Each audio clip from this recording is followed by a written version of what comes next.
Welcome to GATE strategy series. आज है day 8 और टॉपिक है I am not prepared for GATE 2024। बहुत सारे स्टूडेंट्स का मैसेज आ रहा है कि सर हमारे 3 से 4 सब्जेक्ट छूट चुके हैं, हमने पढ़ाई नहीं किया है, अब 1 महीने के अंदर कैसे होगा, कोई तरकीब बताइए। वैसे तो कोई तरकीब है नहीं, आपको भी पता है, हमको भी पता है, तो फिर सर जी करे तो करे क्या। कुछ स्टूडेंट्स का कहना है सर हमने 3 से 4 सब्जेक्ट्स तो रिवाइज़ नहीं किए हैं, अप्रैल मई में पढ़ा था फिर भूल गए, सिलेबस कंप्लीशन के चक्कर में रिवीजन रह गया।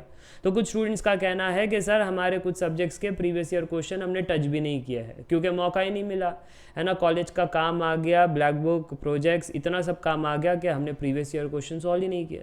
अब कॉन्फिडेंस नहीं आ रहा है क्योंकि टेस्ट सीरीज़ में कम मार्क्स आ रहे हैं, उस लेवल की प्रिपरेशन हुई नहीं है। तो ऐसे बहुत सारे प्रॉब्लम्स हैं गेट 2024 एस्पिरेंट्स को, जिसके वजह से उन्होंने डिसाइड किया है कि हम लीव करते हैं, ड्रॉप करते हैं इस साल और 2025 के लिए प्रिपेयर करते हैं। अब उनका सवाल ये है क्या ये करना सही है, और अगर नहीं है तो क्या क्या करना चाहिए एट दी एंड। तो आज का वीडियो उसी पर है। सबसे पहले इम्पॉर्टेंट बात, 2024 एग्ज़ाम लिखने जाओ ताकि आपको वहाँ पर एक मौका मिल सके सेल्फ एनालिसिस का कि मेरी मिस्टेक्स कहाँ पर होती है। क्या मैं वहाँ पर प्रेशर में आ जाता हूँ, ओवर थिंकिंग करता हूँ, या फिर टाइम मैनेजमेंट नहीं हो पाता, या फिर भूल जाता हूँ कुछ चीज़ें, या फिर एक्यूरेसी नहीं है, सिली मिस्टेक करता हूँ। क्या चीज़ें होती है ये तो पता लगने का मौका मिले, इसलिए लिखने तो जाओ।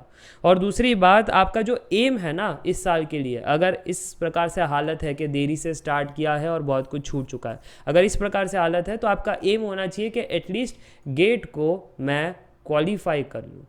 ठीक है, क्वालिफाई करना भी एक अपने आप में बड़ा टास्क है क्योंकि 18% बच्चे ही ओवरऑल 100 में से क्वालिफाई करता है, और क्वालिफाइंग मार्क्स कोई बड़ी नहीं होती है। क्वालिफाइंग मार्क्स 25 से 30 मार्क्स ही होता है, जो कि आप हासिल कर सकते हो आराम से अगर आपने मैथ्स एंड एप्टीट्यूड पढ़ा है और अगर उसी सब्जेक्ट के सारे सवाल क्लियर कट अच्छे से बना लेते हो। ठीक है, उतना भी अगर कर लोगे तो क्वालिफाई हो जाओगे। Still 18% only qualify.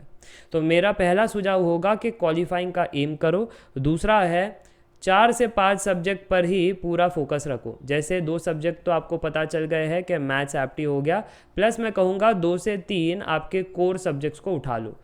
बस ये 4 से 5 सब्जेक्ट को आप स्ट्रॉन्ग रखो। अब स्ट्रॉन्ग रखने का अर्थ इसका मतलब ये है कि आपको इनके कंसेप्ट्स पढ़ने हैं, ठीक है, इनके नोट्स बनाने हैं, फिर इनके प्रीवियस ईयर क्वेश्चन सॉल्व करने हैं और इन्हीं को रिवाइज करना है और कुछ करना ही नहीं है। सर वो बाकी के 5 सब्जेक्ट फिर उसको देखो मत, बस इसी पर फोकस करो। और इतना करके भी मैं गारंटी देता हूँ अगर आप शिद्दत से आप पढ़ाई करते हो 4 से 5 subject, still you can score around 40 marks, आराम से 40 मार्क्स स्कोर कर सकते हो। ठीक है, अगर आपने शिद्दत से किया है तो, जो काफ़ी अच्छा रैंक बन जाएगा।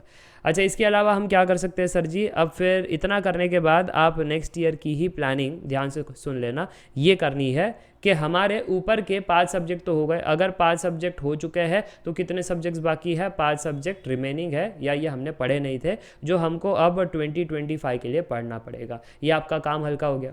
अब कुछ स्टूडेंट्स करते क्या मालूम है, ये सोचते हैं कि 2024 लिखेंगे ना तो सब जितने भी सब्जेक्ट्स है 1 2 3 4 लेकर के 10 सब कुछ एवरेज में पढ़ेंगे, और एवरेज पढ़ने के चक्कर में कुछ भी पढ़ते हैं, कोई भी डेप्थ में नहीं पढ़ता है। ठीक है, और स्कोर भी है ना बिलो एवरेज आता है फिर। और यहाँ पर मैं जो आपको स्ट्रैटेजी दे रहा हूँ, मैं कह रहा हूँ 1 से 5 सब्जेक्ट जो है वो एकदम पीक पर पढ़ो, एकदम पीक पर पढ़ो। ठीक है, अगर पीक पर पढ़ोगे और बाकी जो है एकदम छोड़ दो, ऐसा करोगे तो नेक्स्ट ईयर क्या है, जो 5 to 10 में रिमेनिंग 5 है वो भी आप पीक पर पढ़ पाओगे, और फिर जब 2025 के लिए आओगे तो ओवरऑल आपका एवरेज जो है वो हाई परफॉर्मिंग एवरेज होगा, बढ़िया एवरेज होगा। ठीक है, रैदर देन यहाँ पर 2024 में भी आधा अधूरा पढ़ा, 2025 में भी फिर आधा अधूरा पढ़ोगे। ठीक है, कोई उसका मतलब नहीं होगा। तो ये चीज़ है जो बड़ा इंपॉर्टेंट है, नेक्स्ट ईयर के लिए आपको ध्यान रखना है।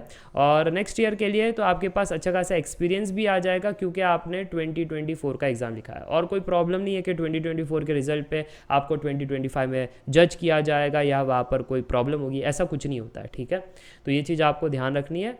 और जो भी PSUs है वो रिसेंट गेट पर जो रिक्रूटमेंट है वो करेगी, पास्ट के इसमें नहीं करेगी। एमटेक में पास 3 इयर्स चल जाता है, रिसर्च में PhD में, तो इस चीज़ का आपको ध्यान रखना है। बाकी कुछ नहीं है, ये एक इंपॉर्टेंट मुद्दा था जो बहुत सारे स्टूडेंट्स स्ट्रगल करते हैं कि सर जी हम देरी से स्टार्ट किए प्रिपरेशन, तो हमारे लिए क्या सुझाव होगा। तो आपके लिए ये सारे सुझाव है। So that's it for today, meet in the next video. Till then take care, bye bye for now, see ya, bye.